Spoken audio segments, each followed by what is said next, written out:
plutôt pas trop mal. Là, je suis en demi-finale maintenant, donc on va essayer de se faire plaisir comme ça a commencé toute la journée, et puis pour voir si ça va chanter à la fin de la journée. Comment vous trouvez l'organisation de ces championnats de France à Épinal là?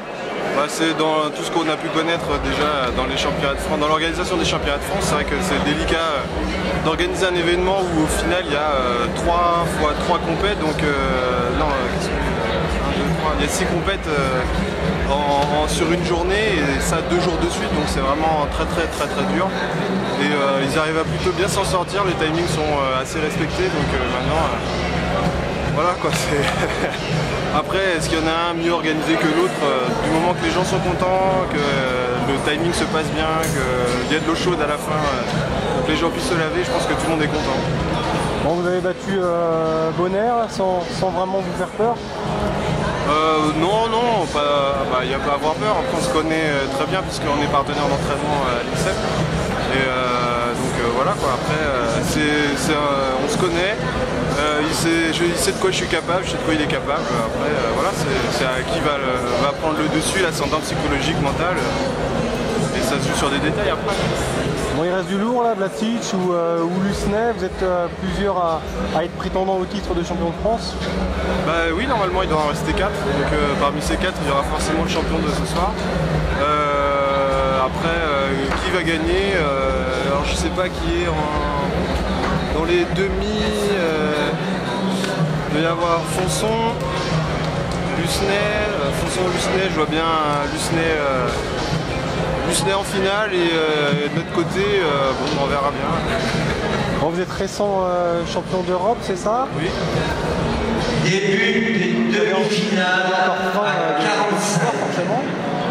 Fin de victoire, oui, mais fin de victoire aux championnats du monde surtout. Les championnats de France, j'ai déjà gagné le titre 4 fois, donc là c'est pour me rapprocher du record de 6 que je ne pourrais pas battre de toute manière, parce que je vais mettre un terme à ma carrière après les Jeux de Rio. Après voilà, franchement je démarre pas la compétition dans l'optique de me dire je vais gagner les championnats de France.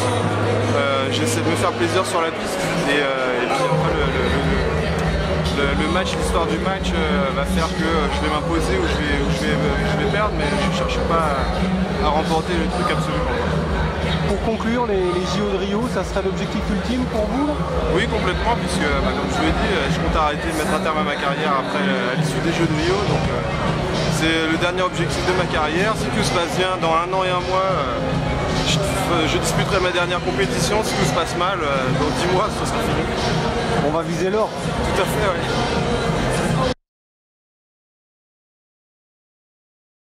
Hier, j'avais encore pas mal de frustration après la défaite en finale, même si on avait accédé en première division, qui était le gros challenge.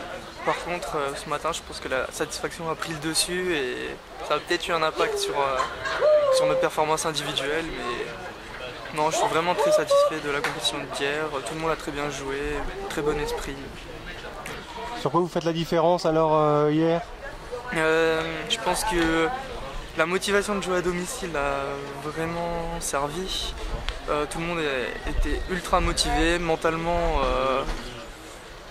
Giacomo, qui a terminé le match sur le Valois, a été très fort contre Oussam. Il s'est fait remonter, mais au final il a réussi à refaire basculer la tendance. Tout le monde dans la tête, il était vraiment très fort. Il y avait un bon état d'esprit. Dès qu'il y en a un qui a un peu de difficulté, il faisait confiance en ses partenaires. Et sans ça, je pense qu'on a été fort stratégiquement et mentalement, plus l'envie. Bon, aujourd'hui en individuel, inconsciemment, il y a eu de la décompression, on peut dire ça comme ça? Inconsciemment, oui, de la grosse décompression, on va dire. Il faut l'avouer que je suis arrivé à la compétition vraiment très courbaturé, on va dire, de hier. Mentalement, l'envie avait un peu disparu, enfin même si j'avais quand même envie de faire un résultat, mais l'envie avait disparu, surtout la concentration, on va dire. J'étais moins concentré, moins lucide, et à ce niveau-là, ça pardonne pas sur des tireurs qui ont encore envie, qui sont motivés, et qui ont la rage de vaincre. Ouais, le niveau était quand même très relevé, il fallait être prêt. Hein. Ah oui, direct, surtout que ça pardonne pas, on arrive, on a directement un match d'élimination, c'est pas comme les autres compétitions où il y a un tour de poule, donc là t'arrives, t'as un match et il faut être dedans direct, et généralement les premiers matchs il y a parfois des surprises, on peut dire que c'en était une, quoi. Bon, quel souvenir tu vas conserver de ce week-end mémorable, hein, parce que l'organisation des championnats de France, on n'est peut-être pas prêt de les revoir à Épinal finalement, c'est très lourd à organiser. Non, généralement c'est tous les 10 ans, enfin la dernière édition elle date de 2006 je crois. Et ouais, on a essayé de mettre le paquet sur l'organisation. Je pense que les tireurs ont été très contents de ce qui a été fait, tant les tireurs que les spectateurs. On a essayé d'embellir notre sport qui est censé être un beau sport. Donc très beau plateau, bonne ambiance, en plus une médaille, une accession première division à domicile. On peut rien demander de mieux, quoi. C'est parfait, quoi. Qu'est-ce qui t'attend maintenant? C'est les vacances là? Comment ça se danse? Oui, ça c'est sûr. J'ai qu'une hâte, c'est prendre les billets de train et descendre dans le sud, profiter de mes vacances vu que la saison d'escrime est finie, mais surtout d'un point de vue scolaire, les concours, les examens sont passés. Et surtout, je vais avoir une grosse décompression mentale, quoi. C'est surtout ça. Tu viens d'avoir un master, explique-nous. Oui, j'étais en master 1 en STAPS, donc je passais le concours du CAPEPS donc pour être prof de PS. Et j'ai passé donc en fait le concours il y a une semaine. C'est pour ça que mentalement et physiquement j'avais du mal. J'ai tout donné par équipe, mais en individuel. Et même lors de la finale de hier, j'ai senti la baisse de régime. Et aujourd'hui, ça s'est encore fait sentir. Donc il te reste combien d'années là avant d'être prof?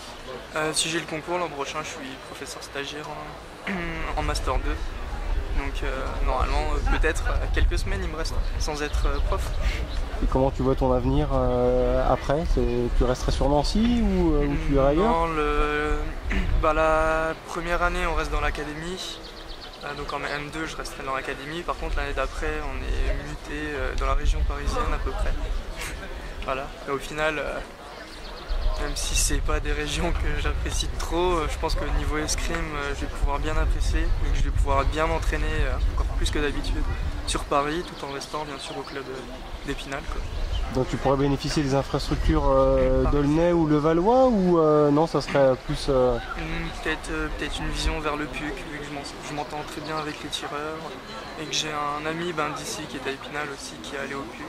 Donc ouais, c'est une destination à réfléchir encore, enfin un club à réfléchir, mais le choix est à peu près fait et je pourrais m'entraîner vraiment autant que je le souhaite. Je ferai pas, je pense, 4 heures de route pour m'entraîner comme ici pour faire un Nancy Épinal vu que j'habite loin de la gare. Donc voilà. Pour conclure, la N1 quand même c'est excitant donc comme challenge en vue de la saison prochaine. Oui, la Nationale 1, oui, c'est vraiment excitant parce que je sais même pas si on peut la comparer avec une Nationale 1 d'autres divisions. C'est un peu là les deux premières équipes qui gagnent, c'est les équipes à coup sûr qui vont faire 1 et 2 de la Coupe d'Europe des clubs. C'est les deux meilleures équipes, enfin 2 clubs du monde, quoi. La finale, je crois que le plus mauvais, il avait peut-être un titre de vice-champion du monde.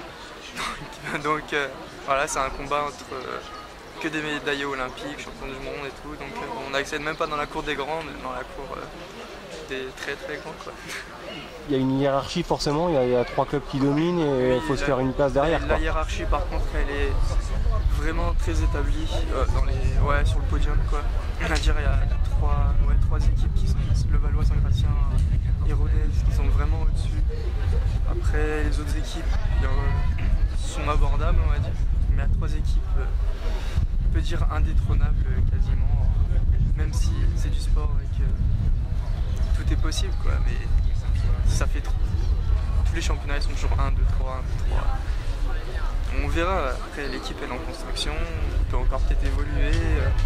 C'est la première accession en Nationale 1. On a passé toutes les étapes en 1 an à chaque fois. Enfin, on a fait un sans faute, donc qui sait, peut-être qu'on fera un truc un jour, quoi, voire l'an prochain.